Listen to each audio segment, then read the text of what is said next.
কানিসদি terminal মানে ধানক্ষেত বললে হয়, ধানক্ষেত বললেও মনে ভুল হবে আমার। কানিসদি টার্মিনালে আমি পরিবহনে যতদিন চাকরি করি একটা বাস টার্মিনালে কোনো সংস্কার দেখি নাই। ঈশ্বরদীর ঐতিহ্যবাহী খায়রুজ্জামান বাবু বাস টার্মিনাল। ঈশ্বরদী দেশের একটি গুরুত্বপূর্ণ প্রথম শ্রেণীর পৌরসভার বাস টার্মিনাল। টার্মিনালে খানাখন্দের কারণে সামান্য বৃষ্টি হলেই পানি জমে, অধিকাংশ সলিং নষ্ট হয়ে গেছে। বৃষ্টির পানি জমলেই কাদামাটিতে ভরে যায় জায়গাটি। নির্মাণের 28 বছর পেরিয়েছে, কিন্তু এখন পর্যন্ত কোনো সংস্কার করা হয়নি। এতে যাত্রী ভোগান্তি বেড়েছে। ঈশ্বরদীর মতো গুরুত্বপূর্ণ জায়গায় একটি আধুনিক বাস টার্মিনাল নির্মাণ করা এখন সময়ের দাবি।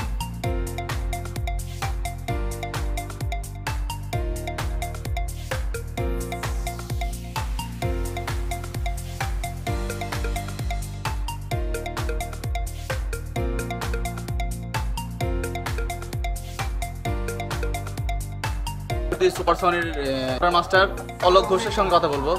একটু বৃষ্টি হলে যে কাদা হয়ে থাকে, আপনি এই বিষয়টা কিভাবে দেখতেছেন? ঈশ্বরদী টার্মিনালে আমি পরিবহনে যতদিন চাকরি করি, আজ এতদিন আমি ঈশ্বরদী বাস টার্মিনালে কোনো সংস্কার দেখি নাই। আমার মনে হয় গত বছর একটা সংবাদ প্রচারের পরে পৌরসভার থেকে ড্রেনের কাজটা মনে হয় একটু হয়েছিল, এরপরে আর কোনো কাজ হয় নাই। কারণ ঈশ্বরদী টার্মিনাল মানে ধানক্ষেত বললে হয়, ধানক্ষেত বললেও মনে হয় ভুল হবে আমার। ধান লাগানো কোনো বিষয় না, এখানে চাষ দেওয়া লাগবে না। আমার মনে হয় গাড়ির চাকাতে এবং ইয়েতে যা চলাচল করতে করতে টার্মিনালটা পুরোটাই কাদায় জরাজীর্ণ হয়ে গেছে।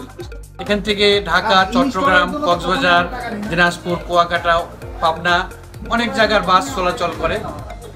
টার্মিনাল যদি সংস্কার হতো আমার কাছেও ভালো লাগতো, বাসটা যাত্রী এসেও স্বাচ্ছন্দ্য বোধ করতো। এই কাদা আবর্জনা, বৃষ্টি একটু বৃষ্টি হলে কাদা হয়ে যায়, তো এই কাদা সম্পর্কে তোমার কি মতামত? কাদা সম্পর্কে টার্মিনাল যাতে তারা সংস্কার করলে হয়ে যাবে। তোমার কি মতামত? আমার মতামত তো ওরকমই হতেও পারে, নাও পারে। হতেও পারে, নাও পারে।